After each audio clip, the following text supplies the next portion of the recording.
నమస్తే K24 news. Chittoor జిల్లా గంగాధర నెల్లూరు మండలం SS కొండ గ్రామంలో ఉద్రిక్త వాతావరణం నెలకొంది. శ్రీ సుబ్రహ్మణ్య స్వామి దేవస్థాన ఆవరణలో పెద్ద ఎత్తున చేరుకున్న గ్రామస్తులు ధర్నా నిర్వహించారు. ఆలయ భూములను కబ్జా చేస్తున్నారని ఆగ్రహం వ్యక్తం చేసిన ప్రజలు అనంతరం చిత్తూరు పుత్తూరు రహదారిపై బైఠాయించి ర్యాలీగా ముందుకు సాగారు. దేవాలయ భూములను కాపాడాలని గట్టిగా నిలదీస్తూ అధికారుల దృష్టికి తీసుకెళ్లారు. తక్షణమే కబ్జాదారులపై చట్టపరమైన చర్యలు తీసుకోవాలని, లేకుంటే నిరసన మరింత తీవ్రం చేస్తామని హెచ్చరించారు. తర్వాత నిరసనకారులు ర్యాలీగా వెళ్లి తహసీల్దార్ కార్యాలయంలో వినతి పత్రం సమర్పించారు. రామ్ లక్ష్మణ జానకి, రామ్ లక్ష్మణ జానకి,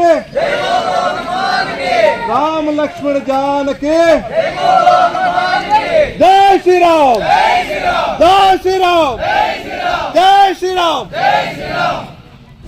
మేము అనగా చిత్తూరు జిల్లా గంగాధర నెల్లూరు మండలం వింజం పంచాయతీలోని SS కొండ గ్రామంలో ఉన్న దేవాలయాలకు సంబంధించి పెద్దలము, ధర్మకర్తలము, ప్రజలు, పురపర ప్రజలు అందరూ మన గంగాధర నెల్లూరు మండల తహసీల్దార్ ఆఫీస్ వారికి రావడానికి కారణం ఏమనగా, మా గ్రామాల పరిధిలోని దేవాలయానికి 66 ఎకరాలు తరతరాలుగా దేవాలయ భూమిగా మేమంతా పరిగణిస్తూ అందరూ దేవాలయం కోసము, దేవాలయ పరిరక్షణ కోసము, ఆ భూముల్లో వచ్చే ఆదాయాల్ని మా తరతర అవసరాల కోసము వాటిని వాడుకుంటున్నాము.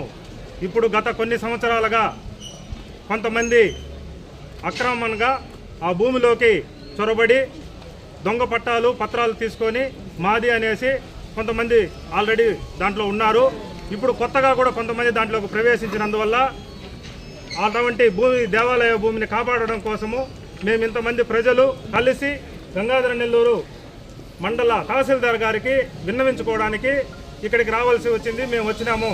కావున అధికారులు, గవర్నమెంట్, ప్రభుత్వము అందరూ మాకు సహకరించి మా దేవాలయ భూముల్ని కాపాడడానికి ప్రతి ఒక్కరి సహకారం అందించాలని, దేవాలయ భూముల్ని దేవాదాయ శాఖలో చేర్చి ఆ భూముల్ని కాపాడి దేవాలయాల అభివృద్ధిని, హిందూ దేవాలయాలని అన్నింటినీ కాపాడవలసిందిగా అందరి తరపున కోరి ప్రార్థిస్తున్నాను.